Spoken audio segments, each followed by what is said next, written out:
Hey there everyone, I'm Samuel Johnson and welcome back to the Ben 10 Retrospectives, and today we're going to be looking at episode 32 of the original Ben 10 series, Game Over. Thankfully we have better lighting this time, and in this episode it's a rainy day outside. Rust Bucket's parked in some parking lot somewhere, don't ask me where. Max meanwhile is inside trying to get some sleep, but Ben and Gwen are to try and pass the time are playing one of Ben's Sumo Slammer games. Gwen is a lot better at the game than Ben is, so he's getting jealous. So at one point he goes upgrade and merges with the game and reduces her score down to 0, but which causes her to get mad and start shaking it. But during the storm, a lightning strike hits one of the antenna in the rust bucket, and it zaps upgrade and sucks Ben and Gwen into the video game.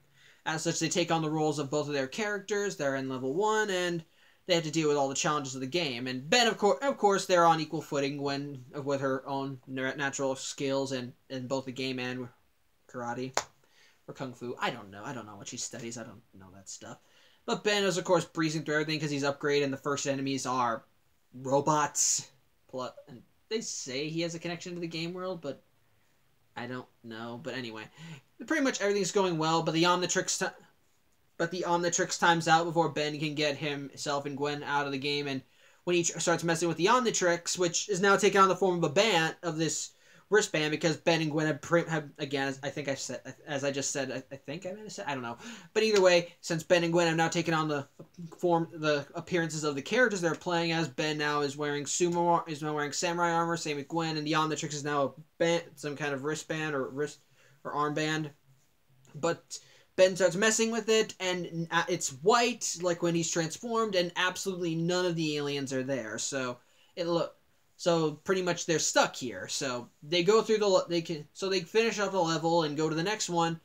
At which point, while fighting more enemies, Ben comes across where it's called an Akeni trunk, which is where kind of how they get the upgrades, because from the last one Ben got a sword, Gwen got, I think, either a samurai star or the instructions. I don't know. Maybe it's both. But Ben breaks it open, and suddenly there's the icon, and then there's a forearms icon, like when he cycles through it. Ben gets it, and suddenly now he's able to turn into forearms. At which point they meet the main character of the game, Ishiyama, who's this giant sumo warrior, and he at first attacks Ben, but after he sees Gwen's fighting skill and she vouches for him, he sees them both as allies. And so Ben and Gwen are able to put together that all of Ben's aliens have now been scattered throughout the game as icons and upgrades, and that the only way Ben can become upgraded again is if they find his icon, which unfortunately is on level 13. So Ben, Gwen, and Ishiyama have to go through the game and are trying to get to a shortcut to get to that, but unfortunately the main villain of the game, Kenko, who's a shapeshifter, overheard them talking about this, which, don't ask me when this happened. He's a shapeshifter. He could literally have been anything when they were talking about it, but either way, now it's a race between them, because if Kenko gets the upgrade icon, he can most likely use it to become upgrade because he's a shapeshifter. Or maybe not, but either way, he will probably get the power of upgrade and be able to escape the video game, so everyone has to get out of there, and so it's pretty much just a race to get to level 13. And be sure that whoever gets it can get outside, can get out. So yeah, the episode still holds up. I remember when I first saw this episode, it was when I was still in daycare, kind of. That's another. I'm not talking about that. But anyway, I was still in daycare. It was on TV. I saw it being sucked into the game. I just thought, this is awesome. This is fun. And of course, even when I was a kid, I still loved the idea of all the different designs for the aliens, depending on the wearer of the Omnitrix. So it was kind of cool seeing their sumo slammer designs, which is one point they'll bring up. I love the designs of Ben and Gwen in their armor. It is kind of nice, samurai warrior-esque. And I love the design. I love the design of this episode. It does actually feel like a video game. Like, it has the samurai and Japanese feel to it, but there's enough there. It has all the mooks that you would most likely see in these games for fitting the style. It has big enemies, which are meant to be the bosses, and I like the sound that it makes it up when they get icons or upgrades or whatever. It's just really kind of cool. It's really fun, and it does have a video game-esque feel to it.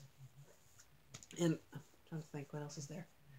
And of course, and I also like the first level. Like the first level is them just kind of in this Japanese town that's swarmed by robots. Second one's just a floating dojo of. It's just kind of a floating dojo with mechanical platforms floating all over the place. And the final level is just an arena. It's really nice. And again, going back to the designs for Ben and Gwen, I love the designs. I like seeing the alternate designs for Ben's aliens, though admittedly you only see 2 of them. Because, of course, we see Upgrade twice, but he doesn't really look that different. But we do see 2 other aliens, as again, the first icon Ben finds is Forearms, and the second one he finds is Cannonball. Forearms is a complete change. It's completely different. He's now got armor, he's got a headdress, he's got armor, and the Omnitrix has now moved from his arm to his forehead, which I think is really a small thing, but I think I like it. As for Cannonbolt, I think it's fine, but really the only change is that he's now wearing a toga, or sash, or loincloth. Yeah, loincloth. And he has a little ponytail. But beyond that, it's still the same design. But again, as mentioned before, I like that sort of thing. It's not much, but I just love that sort of thing. I like seeing Ben have to trying to impress Ishiyama, because Ishiyama just thinks Ben is a jester. He does not like his fighting style at all. He just thinks Ben can't fight for himself. Gwen's better, and that's just what Ben's trying to do throughout the episode, trying to prove he's better than Gwen. And I like the design of I like the design of Kenko. He's not really much of a villain. He's just kind of the standard villain. He's just kind of the standard villain that you. But I kind of like his design. It's just big. He's got like his main form is just him in a giant suit of armor. He's just big, which is bulky. It's strong. I like that he can shapeshift. He can. It's just real. It's pretty entertaining. I just kind of like seeing them kind of work off. I just kind of like seeing them go through this place and just. I think that's really kind of the strength of it. I like the video game aesthetic. I love the design of this. I love all the designs of the episode. I love the designs of this thing. I love the video game feel to it. There is kind of a rush to it because it is kind of a race because they can only last in here for so long. They're on their final lives. Kenko's aware of it, and then there's Max in the outside world, who at first almost turns off the game with Ben and Gwen inside it. And what's even funnier is that he's the one that ultimately saves the day. At the end of the episode, Kenko tries to trick Ben, is able to get the upgrade icon, and Kenko almost tricks Ben into bringing him out by disguising himself as Ishiyama. But Max starts playing the game and manages to expose him. It's really nice, and it's just kind of something small, and it's still like that Max is able to help out from the outside, because it's still a game. Like, they're still interacting with it on a new level, but it's still a video game, so I think that's really all I can say. This is kind of a short vlog, as opposed to last week, but it's rather straightforward and simple. But that's exactly what you need. Ben and Gwen get sucked into a game, gotta find a way out. I think the designs are nice. I love Ben and Gwen's looks inside, and Ben's especially, because I like how it extends to his aliens. I like seeing Ben try and prove himself to Ishiyama. I like seeing them try and get back. I like seeing them try and race to get the upgrade icon before the main villain of the game gets out, and I just like seeing them. And I just kind of like all the video game. And I just like all the other video game aesthetics. It really does feel like they're in a game, and it really does feel like they're in a game, and it's really fun to see them go through it. So, yeah, not really much to say. Fun episode. Nothing really much wrong with it. Just pretty fun. So, yeah.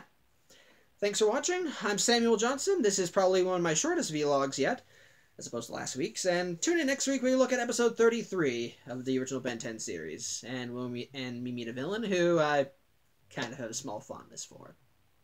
You will see next week. So again, Samuel Johnson. See you then.